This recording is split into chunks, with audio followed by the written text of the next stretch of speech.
Come replica le perplessità la posizione espressa dal consigliere di minoranza Govetto rispetto all'evento che la vede protagonista? Lo invitiamo a vedere l'attività, semplicemente, e penso che la paura nasca da ciò che non conosciamo.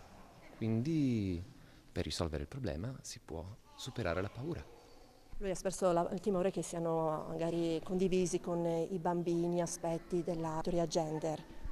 No, nel senso la teoria gender è qualcosa che non esiste, è un costrutto da chi non accetta il fatto che, per esempio, un uomo possa vestire abiti da donna e quindi non lo ritengo un argomento valido. Oggi parlerà di collaborazione anche. Esatto, partiremo dal concetto di superare le differenze che esistono tra di noi per arrivare a collaborare. Le famiglie hanno risposto con grande entusiasmo, è la ragione per cui abbiamo aggiunto un appuntamento. Già la scorsa volta avevamo avuto appunto il sold out, lista d'attesa.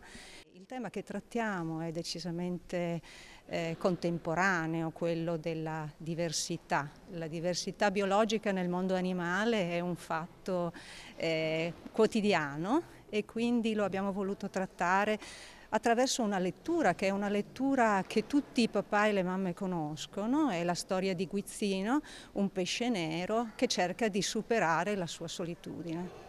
Lei è la mamma di una bambina, è la prima volta che seguite questo evento? Sì, è la prima volta che partecipo a questo evento. Cosa l'ha portata a fare questa scelta?